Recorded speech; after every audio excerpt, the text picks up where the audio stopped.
बिस्मिल्लाहिर्रहमानिर्रहीम। अस्सलाम वालेकुम फ्रेंड्स, आप देख रहे हैं फाइनेंस एक्सपर्ट। फ्रीलांसर्स अपनी इनकम टैक्स रिटर्न कैसे फ़ाइल करेंगे, इसकी डिटेल वीडियो आपके साथ मैं अभी शेयर करूंगा। और अगर आप मेरे साथ साथ फाइलिंग करेंगे तो इंशाल्लाह आप बड़े आराम से अपनी जो रिटर्न है वो खुद फाइल कर सकते हो। ये थोड़ा सा टेक्निकल है, इसलिए आपने पूरी वीडियो को ध्यान से लास्ट तक देखना है। तो आपने एफबीआर की मेन वेबसाइट पे आना है। एफबीआर मालूमात जो है इसको आपने लाजमी ओपन करना है। सेम इसका लॉगिन आईडी पासवर्ड होगा आईआरएस वाला। इससे जो विद होल्डिंग टैक्स आपका हो चुका है उसकी इन्फॉर्मेशन मिल जाएगी और वो आप क्लेम कर सकते हो। उसके बाद आपने आईआरएस पे आना है और आईआरएस पे विद इन पाकिस्तान वाले लिंक पे क्लिक करके आप पाकिस्तान से अपनी रिटर्न का फॉर्म जो है वो ओपन कर सकते हो। यहाँ पे आपने लॉगिन करना है। एफबीआर मालूमात मैं इसलिए कह रहा हूँ कि आपका जहाँ पे भी टैक्स कटा होगा अगर आपको नहीं भी पता तो आप वहाँ से उसकी इन्फॉर्मेशन देख के उसको क्लेम कर सकते हो। अदरवाइज़ ये होगा कि वो टैक्स अगर जिस ईयर का है और इस ईयर में आपने नहीं लिया तो वो फिर वेस्ट हो जाएगा। जी, ये आईआरएस में आपने लॉगिन कर लिया। अब आप जो है ना डिक्लेरेशन से फॉर्म ओपन करेंगे। ये नॉर्मल पे आपने क्लिक किया, बाज़ दफ़ा आपको एक एरर आता है, वो मैं अभी बताता हूँ क्यों किस लिए आता है आपको। आपने जैसे ही यहाँ पे सिलेक्ट किया आपको ये एरर देगा कि ट्रांजैक्शन नॉट अलाउड। इसका मतलब है या तो आपने फॉर्म ऑलरेडी 2022 का सबमिट कर दिया है या फिर ये ड्राफ्ट में पहले पड़ा हुआ है। तो जब एक फाइल ड्राफ्ट में होगी वो नई ओपन नहीं करने देगा। आपने ड्राफ्ट में देखना है तो ये ड्राफ्ट में जहाँ पे आपने वर्किंग छोड़ी थी वहीं पे पड़ी होगी। आप इस पर क्लिक करेंगे तो यहाँ से डिलीट करेंगे तो नया फॉर्म भी ओपन हो जाएगा बाद में, या इसको एडिट करोगे तो जहाँ से आपने एग्जिट किया था वहाँ से आपको ये स्टार्ट दे देगा। तो मैं अभी इसको डिलीट करके स्टार्ट से वर्किंग करके आपको दिखाता हूँ। आप गुरु पे, फाइवर पे, अपवर्क पे जिस पे भी काम करते हो इंशाल्लाह इस वीडियो को देखने के बाद अपनी रिटर्न आप खुद फाइल कर सकते हो। जिस पीरियड की रिटर्न फाइल करनी है उसको लिखें और सिलेक्ट करें और उसका फॉर्म आपके सामने आ जाएगा। जी, ये आपके सामने अपनी रिटर्न का जो है फॉर्म आ गया है। अभी इसमें आपने मैं जस्ट फ्रीलांसिंग से रिलेटेड डिस्कशन करूंगा, बाकी सैलरी बिजनेस की वीडियोस मैं ऑलरेडी अपलोड कर चुका हूँ। तो सबसे पहले एडजस्टेबल टैक्स पे आपने आना है। अब इसमें फ्रेंड्स आपके जो एडवांस टैक्स कट चुके होते हैं बिजली के बिल पे, मोबाइल फ़ोन्स पे, इंटरनेट पे, ठीक है, वो आप यहाँ पे वन बाय वन जो आपसे रेलेवेंट है आप यहाँ पे उसको क्लेम कर सकते हो। जस्ट आप उस पर प्लस पे क्लिक करें, उसकी कुछ डिस्क्रिप्शन दें और आप यहाँ पे ऐड कर लें। अगर बिजली पे कोई आपका टैक्स कट रहा है और आपके नाम पे मीटर है तो उसको भी पूरे साल का क्लेम कर सकते हो, 1 जुलाई 2021 से 30 जून 2022 तक। इंटरनेट पे आपका कोई टैक्स कटता है, जब बिल में आता है आप देखते हो इनकम टैक्स, तो वो इनकम टैक्स आप ऐसे क्लेम कर सकते हो। इंटरनेट का नंबर दें, जिस कंपनी का भी नेट है उसका बताएं, थोड़ा सा मतलब ऐसे शॉर्ट सी इन्फॉर्मेशन दें और टोटल अमाउंट पूरे साल की जुलाई 21 से 30 जून 22 तक वो यहाँ पे लिख दें। ठीक है, अगर आपने किसी गाड़ी का टोकन टैक्स पे किया है तो वो भी आप पे क्लेम कर सकते हो। और जस्ट इनकम टैक्स क्लेम करना है। अब जैसे टोकन टैक्स में एक लिस्ट आ रही होती है, उसमें जो इनकम टैक्स की अमाउंट है वो आप क्लेम कर सकते हो। यहाँ पे हमने टैक्स भी क्लेम कर लिया। इस तरह वन बाय वन आप देख लें, जो आपसे रेलेवेंट हो, जो आपने 2022 में टैक्स पे किया वो क्लेम कर लो आप। अगर कोई प्रॉपर्टी आपने परचेज की है तो उस पर भी आपने टैक्स पे किया होगा at the time of registry, तो वो भी आप क्लेम कर सकते हो ये 236 के अंडर। ठीक है, यहाँ पे जस्ट आपने वो टैक्स लिख देना है। कोशिश करें जो भी टैक्स क्लेम करें उसका डॉक्यूमेंट आपके पास हो और आप उसको संभाल के रखें। इसको कैलकुलेट कर दें, ये सारा आपका रिफंडेबल आ जाएगा। ठीक है, क्योंकि अभी हमने अपनी इनकम कोई ऐड नहीं की। उसके बाद फाइनल में आपने आना है। अब ये थोड़ा ट्रिक जो है ना टेक्निकल काम है, इसको ज़रा ध्यान से समझना है और मेरी आपने जो है बात मैं आपको कर रहा हूँ ना वो आपने सुननी है। आपकी जो फ्रीलांसिंग की इनकम थी फ्रेंड्स, ये पिछले साल 2021 से पहले एग्जाम्प्ट होती थी। ठीक है, इसको हम एग्जाम्प्ट ही ट्रीट करते थे, यहाँ पे इसको लेके आने की ज़रूरत नहीं होती थी।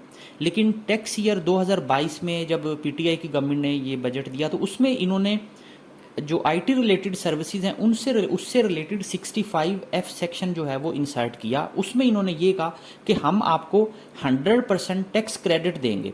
इन्होंने एग्जाम्पशन को डिलीट कर दिया और कहा कि 100% टैक्स क्रेडिट देंगे। टैक्स क्रेडिट का मतलब है कि जी आप पहले टैक्स पे कर दें, बाद में हमसे रिफंड क्लेम कर लें।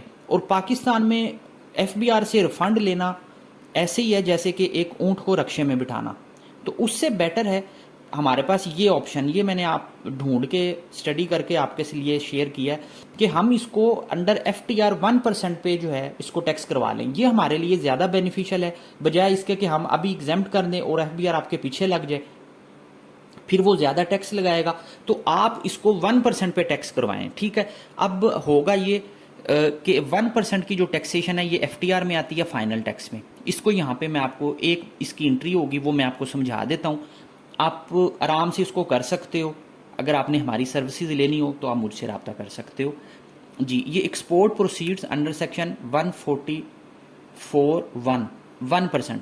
अब यहाँ पे आपने ये करना है, आपकी बैंक स्टेटमेंट में बाहर से जितनी भी अमाउंट आई है, ठीक है, उसमें होगा ये कुछ अमाउंट आपको, जैसे किसी कंपनी के लिए अगर आप एज ए एम्प्लॉय काम कर रहे हो तो वो आपको मंथली भेज रही होगी, कुछ अपवर्क से आ रही है, कुछ फाइवर से आ रही है, कुछ अमाउंट पे बैंक ने टैक्स काट लिया होगा 1%, आप चेक कर लें, और कुछ पे नहीं काटा होगा, ठीक है। अब फॉर एग्जांपल मैं सपोज करता हूँ कि हमने 5 मिलियन का इस पूरे साल में काम किया है, जुलाई 21 से 30 जून 2022 तक, और इस पे हम सपोज ये कर रहे हैं कि जी 5 मिलियन पे जो है ना 2 मिलियन पे बैंक ने टैक्स काट लिया था, ठीक है, और जो 3 मिलियन था उस पर टैक्स नहीं काटा हुआ।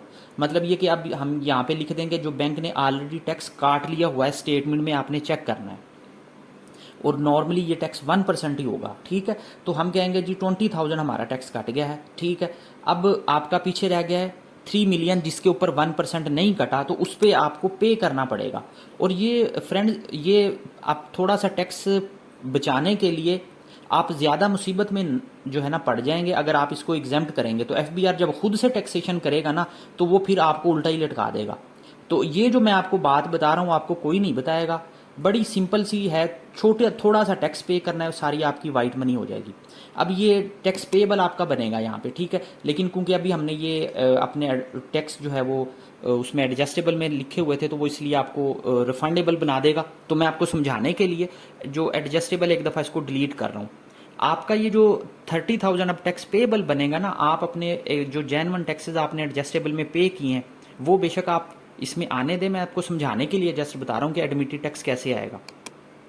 अदरवाइज जो एडमिटेड टैक्स है ना वो इसमें से माइनस हो जाएगा। मतलब अगर आपने जेन्युइन कोई मोबाइल फ़ोन पे इंटरनेट पे टैक्स पे किया हुआ है तो वो इसमें से माइनस हो जाएगा 30,000 में से, और जो रिमेनिंग बचेगा वो आपका एडमिटेड टैक्स आ जाएगा। मैं आपको समझाने के लिए एक दफ़ा ये जो एडवांस टैक्स हमने एडजस्टेबल में पे किया हुआ था मोबाइल पे या बिजली पे, मैं कह रहा हूँ हमने कुछ भी नहीं पे किया, ठीक है। तो फिर क्या होगा, कंप्यूटेशन में जब आप जाओगे तो आप देखोगे कि 30,000 ये एडमिटेड टैक्स आपका बना हुआ है, तो ये आपने पे करना होगा।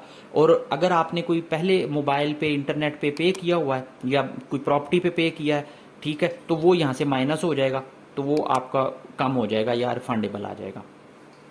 अब ये जो 5 मिलियन की अमाउंट है आपने इसको एक एंट्री यहाँ पे कर ली। अब दूसरी एंट्री आपने करनी है फॉरेन सोर्स में आना है, क्योंकि ये आपकी इनकम फॉरेन सोर्स है, तो आपने फॉरेन अदर सोर्स इनकम में इसको दोनों बॉक्सेस में वहाँ से कॉपी करके पेस्ट कर देना है। इसको कैलकुलेट कर दें आप, ठीक है। अब ये आपकी मतलब रिटर्न की एंट्री कंप्लीट हो गई है। दूसरी, अब इसको अपने वेल्थ में ट्रांसफ़र करना है, क्योंकि हमारी ये रिटर्न की एंट्री कंप्लीट हो गई है। रिकन्सिलेशन में आपने इसको ये थर्ड रो में इंटर करना है, फाइनल टैक्स वाली में, क्योंकि ये अब आपकी एग्जेम्प्ट इनकम नहीं रही टैक्स ईयर 2022 के लिए। और टैक्स ईयर 2023 जो अब चल रहा है उसमें आपको PSEW से रजिस्टर होना पड़ेगा, पाकिस्तान सॉफ्टवेयर बोर्ड से। और अगर आप इसमें रजिस्ट्रेशन की सर्विसेज लेना चाहें तो आप हमसे रब्ता कर सकते हो, क्योंकि जो रजिस्टर होगा नेक्स्ट ईयर उसको 0.25 टैक्स पे करना होगा, जो रजिस्टर नहीं होगा उसको 1% जैसे अब चल रहा है। तो अगर आप PSEW से रजिस्टर होंगे तो आपको 0.75 का फ़ायदा होगा। अब ये जो टैक्स 30,000 था इसको पे करके आपने चलान बना के पे करना है, और उसके बाद पेमेंट में आके यहाँ पे इसको सिलेक्ट करेंगे तो अटैच हो जाएगा। चलान ऑनलाइन मोबाइल एप्लीकेशन से बना लें, मैं छोटी सी 2 मिनट की वीडियो इंशाल्लाह जल्दी अपलोड कर दूंगा। वो PSID नंबर आएगा और बैंकिंग से उसकी मोबाइल बैंकिंग से पेमेंट कर दें, वो घंटे में अपडेट हो जाएगा। ये जब चलान पे कर दें तो 1-2 घंटे बाद दोबारा फॉर्म ओपन करें और इस पे कंप्यूटेशन पे आके इसको जब कैलकुलेट करेंगे तो ये जो 30,000 है यहाँ से ख़त्म होके दरमियान वाले बॉक्स में आ जाएगा। तो फिर जो आपकी रिटर्न है वो सबमिट हो सकेगी, क्योंकि जब तक आपका एडमिटेड टैक्स पेमेंट नहीं होगी उसकी तब तक आपकी रिटर्न सबमिट नहीं होगी। और जो भी फ्रीलांसर्स हैं जिनका काम अच्छा चल रहा है उनसे मैं यही रिक्वेस्ट करूंगा कि PSEW से रजिस्टर लाजमी हो। PSEB से जो पाकिस्तान सॉफ्टवेयर एक्सपोर्ट बोर्ड है उसकी रजिस्ट्रेशन के लिए आप हमसे रब्ता कर सकते हो। उससे ये होगा कि जो करंट ईयर चल रहा है ना इसमें आपको बेनिफिट हो जाएगा। अदरवाइज नेक्स्ट ईयर की जब रिटर्न आएगी उसमें भी 1% होगा, और अगर आप रजिस्टर हो जाएंगे तो फिर आपको 0.25 होगा। जी, अब उसके बाद आपने पर्सनल एक्सपेंसेस पे आना है। अगर आप कोई इंश्योरेंस प्रीमियम पे करते हो तो उससे थोड़ी सी अमाउंट इंक्रीज़ करके यहाँ पे शो कर दें। जैसे अगर 70-80,000 कोई इंश्योरेंस प्रीमियम है तो 1 लाख यहाँ पे लिख दें, ठीक है। अदर पर्सनल एक्सपेंसेस में एक लम सम अमाउंट लिखते हैं अपनी इनकम के हिसाब से। कोशिश करें एक्सपेंसेस को ज़्यादा ना करें, इसका कोई फ़ायदा नहीं है। इसको कैलकुलेट करें जी। अब उसके बाद फ्रेंड्स मोस्ट इंपॉर्टेंट जो पार्ट आता है वेल्थ स्टेटमेंट का, इससे रिलेटेड सेपरेट वीडियो भी मैंने बनाई हुई है जिसमें डिटेल से मैंने बताया। इसको भी देख के आप समझ जाओगे। अब ये 30 जून 2022 की पोजीशन है। 30 जून 2022 को आपके पास जो एसेट्स थे वो सब यहाँ पे आएंगे। अगर वो पिछले साल थे तो दोबारा आएंगे। अगर आपने इस साल नए लिए हैं तो आप उसको ऐड करोगे, प्लस के निशान पे क्लिक करके थोड़ी सी प्रॉपर्टी की डिस्क्रिप्शन दें और ऐड कर दें। अगर कोई पुरानी प्रॉपर्टी पे आपने कंस्ट्रक्शन की है तो उसकी जस्ट वैल्यू इंक्रीज कर दें जितनी कंस्ट्रक्शन हुई है, और इसको कैलकुलेट कर दें, ठीक है। और इसी तरह मतलब आप प्रॉपर्टी भी ऐड कर सकते हो। और ये जो बिजनेस कैपिटल है इसमें भी आपने अगर अपना जो आईटी रिलेटेड आप बिजनेस कर रहे हो और उसका आपका बैंक अकाउंट भी है उसी टाइटल का, तो फिर कोशिश करें उसको यहाँ पे भी ऐड करें। जैसे मैं एबीसी टेक्नोलॉजी, एबीसी टेक के नाम से एक बिजनेस ऐड करता हूँ। लेकिन अब इसका मतलब ये नहीं है कि अगर मैंने यहाँ पे बिजनेस ऐड किया है तो इसकी इनकम में जाके लोकल बिजनेस इनकम में लिखूंगा, ऐसा नहीं करना। आपने बिजनेस को कैपिटल में शो कर देना है कि जी हम इतनी अमाउंट से हमने अपना बिजनेस स्टार्ट किया, तो यहाँ पे इसको शो नहीं करना बिजनेस में, ये फॉरेन सोर्स इनकम में ही आएगा आपका, ठीक है जी। उसके बाद आपके जो बैंक अकाउंट्स हैं 1 बाय 1 यहाँ पे आप ऐड कर सकते हो, ठीक है। जितने भी बैंक अकाउंट हैं उनका 30 जून 2022 का क्लोजिंग बैलेंस लेना है। और ये बिजनेस वाला अकाउंट नहीं यहाँ पे नहीं लिखना जिसका टाइटल आपका एबीसी टेक या बिजनेस के नाम से, ये just non business personal account है, उनका आपने जो क्लोजिंग बैलेंस है 30 जून 2022 का वो लिखना है। तो जस्ट आपने ऐसे बैंक को ऐड करें, थोड़ा सा अकाउंट नंबर लिखें, तो यहाँ पे जो भी क्लोजिंग बैलेंस है वो लिख के इसको कैलकुलेट कर दें। उसके बाद अगर कोई गोल्ड है तो वो भी आप ऐड कर सकते हो, घर की चीज़ों की वैल्यू भी आप ऐड कर सकते हो। ये मतलब ऐड की हुई है मैंने, ठीक है। और जो पिछले साल है वो एज इट इज़ आएगी, उसको ना तंग करें। और जो कैश की फिगर है, अगर तो आप फर्स्ट टाइम फाइल कर रहे हो तो इसको जो अमाउंट है आपके पास कैश की उसको थोड़ा इंक्रीज करके लिख दें। अगर आप दूसरी तीसरी दफ़ा फाइलिंग कर रहे हो तो एक दफ़ा इसको यहाँ से डिलीट कर दें, कैलकुलेट करें, क्योंकि ये बैलेंसिंग फिगर होती है, इसको हम लास्ट में करेंगे। अब ये क्रेडिट है, अगर आपने बैंक से कोई लोन लिया हुआ है, कार आपने लीज पे ली हुई है, तो उनसे शेड्यूल मंगवा लें। 30 जून 2022 को जो बैलेंस रिमेनिंग पेएबल है आपका, जो आगे पे होगा, वो अमाउंट आपने यहाँ पे लिखनी है। फॉर एग्जांपल मैंने HBL से कार लोन लिया है, ठीक है। थोड़ी सी उसकी डिस्क्रिप्शन बताएं कि किससे लिया है। और यहाँ पे आपने जो अपने फैमिली मेंबर से, दोस्तों से लोन लिया है उसको नहीं शो कर देना आपने, वरना प्रॉब्लम आगे से आगे चलती रहेगी फिर, ठीक है। जस्ट बैंक वाले को शो करें। अब जब आपने लोन यहाँ पे लिया है, ठीक है, तो उसका जो एसेट्स है वो भी रिकॉर्ड करने होंगे। तो अब मैंने गाड़ी भी रिकॉर्ड करनी है, गाड़ी को पूरी वैल्यू पे आपने रिकॉर्ड कर लेना है। मोटर व्हीकल में आपने गाड़ी का नंबर लिखना है और उसको यहाँ पे रिकॉर्ड कर लेना है। लोन का मैं इसलिए कह रहा हूँ जो बैंकिंग चैनल से लिया जाता है जस्ट वो शो करेंगे तो ठीक रहेगा। अदरवाइज जो नॉन बैंकिंग चैनल से लोन लिए जाते हैं ना, वो फिर आप प्रॉब्लम में आ जाएंगे, इसलिए उनको ना शो करें तो बेहतर है जी। मैंने यहाँ पे गाड़ी फुल अमाउंट से ले ली और लोन की जो रिमेनिंग पेएबल थी जस्ट वो ली है, ठीक है। इसको कैलकुलेट कर दिया। अब यहाँ पे आपके सारे एसेट्स आ गए हैं, ठीक है। और भी आप देख सकते हो जो आपसे रेलेवेंट हो। बस ये याद रखें 30 जून 2022 को जो चीज़ आपके पास है, चाहे वो 1 दिन पहले चाहे 10 दिन पहले, वो लेनी है आपने। कैश का बैलेंस इसको एक दफ़ा भी छोड़ दें। अगर फर्स्ट टाइम फाइल कर रहे हो तो फिर यहाँ पे लिखें। अगर आपके पास नहीं भी कुछ कैश तो भी लिखें, क्योंकि कैश आपके लिए बाद में फ्यूचर में आप समझें कि एक तरह की लाइफ लाइन होती है। तो अब आप रिकन्सिलेशन पे आएँ। रिकन्सिलेशन पे आएंगे, अगर आप फर्स्ट टाइम फाइल कर रहे हो, ठीक है, तो यहाँ पे जो बैलेंस होगा ये पॉजिटिव में होगा। आपने इसको कॉपी करना है और ऊपर जो सेकंड रो आ रही है ये उस वक्त ब्लैंक होगी, यहाँ पे पेस्ट कर देना है इसको और कैलकुलेट कर देना है। तो ये अनरिकनसाइल्ड 0 हो जाएगा और आपकी रिटर्न जो है वो सबमिट हो जाएगी। अगर आप दूसरी तीसरी दफ़ा ऑनवर्ड, जैसे अब मैं वर्किंग कर रहा हूँ वैसे कर रहे हो, तो फिर आपने इस अमाउंट को नहीं छेड़ना, ऊपर वाली को जो आ रही है ये एज इट इज़ आएगी, क्योंकि ये पिछला कैरी फॉरवर्ड है। आपने इस डिफरेंस को जो माइनस में अमाउंट आ रही है इसको कॉपी करना है और कैश में पेस्ट कर देना है। अगर ये अमाउंट प्लस में आ रही हो तो इसका मतलब है आप अपनी कोई इनकम भूल रहे हो या आपने अपनी इनकम कोई हाइड की है, आपने अनरिकनसाइल्ड अमाउंट 0 करनी है। ये नेगेटिव में आए तो इसको कैश में ऐड या इसमें कैश में पेस्ट कर दें आप, ठीक है। अब देखें ये 0 हो गया। अब ये आपकी जो रिटर्न है जस्ट आप वेरीफाई करें। और वेरीफाई करने के बाद इसको आप सबमिट कर सकते हो। वीडियो अच्छी लगे तो शेयर कीजिएगा, चैनल को